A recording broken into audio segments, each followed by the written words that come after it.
नमस्कार। आज हम एक बहुत ही दिलचस्प विषय पर बात करने वाले हैं, जैन धर्म। ये भारत का एक बहुत ही प्राचीन धर्म है और इसकी जो कोर फिलॉसफी है वो है आध्यात्मिक शुद्धि और ज्ञान। और ये शुद्धि कैसे मिलती है? अनुशासित अहिंसा के जरिए, मतलब हर जीवित प्राणी के प्रति नॉन वायलेंस। तो चलिए इस अनोखे रास्ते को और करीब से समझते हैं। अच्छा, आपने कभी जय जिनेंद्र सुना है? ये जैन समुदाय में एक बहुत आम ग्रीटिंग है। पर क्या हमने कभी सोचा है कि इसका असली मतलब क्या है? क्योंकि देखिए, ये सिर्फ एक नमस्ते या हेलो नहीं है। इसका जो मतलब है ना, वो हमें सीधा जैन धर्म के दिल में ले जाता है। तो देखिए, जय जिनेंद्र का मतलब है जिन प्रभु की जय हो। अब यहाँ पर जो सबसे दिलचस्प बात है वो है शब्द जिन। जिन का मतलब होता है विजेता या कॉन्करर। पर यह किसी राजा की तरह किसी और देश को जीतने की बात नहीं हो रही है। नहीं, ये जीत है खुद के ऊपर, अपनी इच्छाओं पर, अपने गुस्से पर, अपनी वासनाओं पर विजय पाना। तो जब कोई जय जिनेंद्र कहता है तो वो असल में उन महान आत्माओं को सम्मान दे रहा है जिन्होंने ये अंदर की लड़ाई जीती है। तो सवाल ये उठता है कि ये जो अंदर की जीत है, ये आइडिया जैन फिलॉसफी के लिए इतना ज़रूरी, इतना सेंट्रल क्यों है? चलिए इसी को समझते हैं। तो बात सीधी सी है। जैन धर्म के हिसाब से असली जंग बाहर नहीं, अंदर लड़ी जाती है। असली दुश्मन हमारा अपना अहंकार, हमारा गुस्सा, हमारा लालच है। और जब कोई इन पर जीत हासिल कर लेता है तो यही जीत आत्मा को संसार, मतलब जन्म और मृत्यु के अंतहीन साइकिल से आज़ाद कराती है। और इसी आज़ादी को कहते हैं मोक्ष। ठीक है, तो ये अंदर की लड़ाई लड़नी क्यों है? इसके पीछे की वजह क्या है? अब हम इस सवाल की तह तक जाएंगे और इसका जवाब हमें मिलेगा आत्मा और कर्म के बारे में जैन धर्म की एक बहुत ही यूनिक अंडरस्टैंडिंग में। और यहीं पर जैन फिलॉसफी बाकी सबसे अलग हो जाती है। देखिए, ज्यादातर लोग कर्म को एक तरह का cosmic law of cause and effect मानते हैं, एक एब्स्ट्रैक्ट आइडिया। पर जैन धर्म कहता है नहीं, कर्म एक फिजिकल सब्सटेंस है।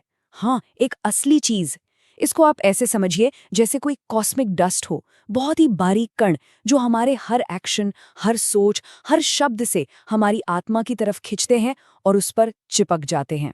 तो ये पूरी जर्नी, आत्मा की मुक्ति की ये यात्रा 5 स्टेप्स में समझी जा सकती है, जिन्हें तत्व कहते हैं।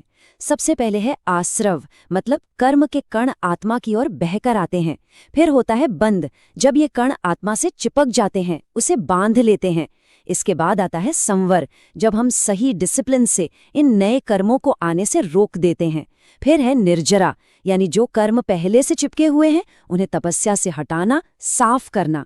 और आखिर में जब आत्मा पूरी तरह से इन कर्मों से आजाद हो जाती है तो उसे मिलता है मोक्ष। तो अगर प्रॉब्लम ये है कि कर्म के कण आत्मा से चिपक जाते हैं तो सोल्यूशन क्या है? इससे छुटकारा कैसे पाया जाए? जैन धर्म इसके लिए एक बहुत ही साफ रास्ता दिखाता है। और ये रास्ता टिका है 3 रत्नों और 5 व्रतों पर। मुक्ति के इस रास्ते को रत्नत्रय भी कहते हैं, यानी 3 कीमती रत्न। पहला है सम्यक दर्शन, मतलब राइट फेथ, यानी सच क्या है उसमें विश्वास रखना।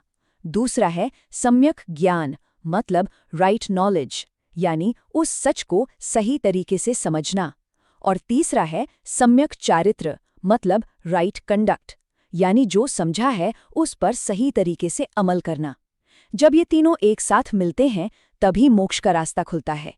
और ये जो सही आचरण है वो आता है इन 5 व्रतों से।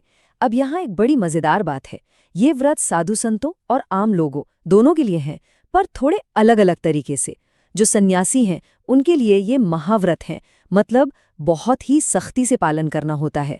और जो आम गृहस्थ हैं उनके लिए ये अणुव्रत हैं, यानी उन्हीं सिद्धांतों का पालन पर अपनी जिंदगी की लिमिट्स में रहकर। लेकिन कोर प्रिंसिपल्स वही हैं, अहिंसा, सत्य, अस्तेय यानी चोरी न करना, ब्रह्मचर्य और अपरिग्रह। तो ये जो 5 व्रत हैं ये असल में जैन धर्म के 3 बहुत बड़े फिलोसॉफिकल पिलर्स से निकल कर आते हैं। ये 3 स्तंभ ही हैं जो एक पूरी वर्ल्ड व्यू, एक जीने का तरीका बनाते हैं। चलिए एक एक करके इन्हें देखते हैं।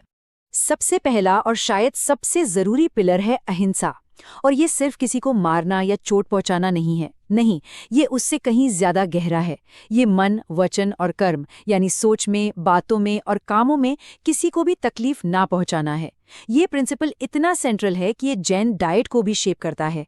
जैन लोग स्ट्रिक्ट वेजिटेरियन होते हैं और कई तो जमीन के नीचे उगने वाली सब्जियां जैसे आलू प्याज भी नहीं खाते, ताकि जमीन के छोटे से छोटे जीव को भी कोई नुकसान ना पहुंचे। दूसरा पिलर है अपरिग्रह, यानी नॉन अटैचमेंट या नॉन पोजेशन। इसका मतलब है दुनिया की चीजों से लगाव न रखना। अब एक साधु के लिए इसका मतलब है सब कुछ छोड़ देना, लेकिन एक आम इंसान के लिए इसका मतलब है अपनी जरूरतों को कम से कम रखना, लालच से दूर रहना। और मकसद वही है, आत्मा को इन सांसारिक चीजों के बंधन से आजाद करना। और फिर आता है तीसरा पिलर, अनेकांतवाद। ये एक माइंड ब्लोइंग आइडिया है। इसका मतलब है मैनी साइडेडनेस। ये फिलॉसफी कहती है कि सच, रियलिटी बहुत कॉम्प्लेक्स है, उसके कई पहलू होते हैं। ये उस कहानी की तरह है जिसमें कुछ अंधे लोग एक हाथी को छूकर बताते हैं कि वो कैसा है। किसी को वो दीवार लगता है, किसी को रस्सी, किसी को खंबा। सब अपनी अपनी जगह सही हैं, पर पूरा सच किसी के पास नहीं। ये हमें सिखाता है कि किसी एक नजरिए पर अड़े मत रहो, क्योंकि सच के कई चेहरे होते हैं। तो ये तो हुई फिलॉसफी की बात, पर सवाल ये है कि इन हजारों साल पुराने सिद्धांतों का आज की दुनिया में, आज के जैन समुदाय पर क्या असर दिखता है। चलिए देखते हैं। अगर हम पूरी दुनिया में देखें तो जैन समुदाय की आबादी करीब 40 से 50 लाख है, और इसमें से ज्यादातर लोग भारत में ही रहते हैं। और भारत में भी, जैसा कि हम देख सकते हैं, जैन समुदाय खास तौर पर कुछ राज्यों में कॉन्सेंट्रेटेड है, जैसे महाराष्ट्र, राजस्थान, गुजरात और मध्य प्रदेश। अब ये आंकड़ा देखिए, ये बहुत कुछ बताता है।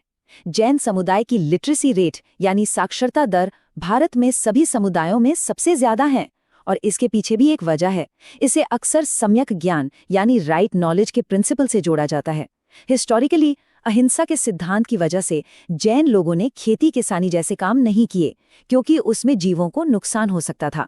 तो उन्होंने व्यापार, फाइनेंस और एजुकेशन जैसे प्रोफेशंस अपनाए, जहां पढ़ाई लिखाई बहुत जरूरी थी। तो कुल मिलाकर हम क्या समझे? जैन धर्म असल में अंदर की जीत का एक रास्ता है, एक ऐसा रास्ता जो अहिंसा, अपरिग्रह और अनेकांतवाद के 3 मजबूत खंभों पर खड़ा है। और इसकी मंजिल एक ही है, आत्मा को कर्म की धूल से पूरी तरह साफ करके उसकी असली, प्योर, ऑल नोइंग स्टेट को हासिल करना। और हम आपको इसी सवाल के साथ छोड़कर जाना चाहते हैं। आज की दुनिया में, जहां हर कोई अपनी बात को ही आखिरी सच मानता है, जहां विचारों का टकराव आम है, वहां अनेकांतवाद का ये प्राचीन सिद्धांत हमें क्या सिखा सकता है? जरा सोचिए, अगर हम ये मान लें कि सच के कई पहलू हो सकते हैं, तो क्या हम एक दूसरे को बेहतर तरीके से नहीं समझ पाएंगे?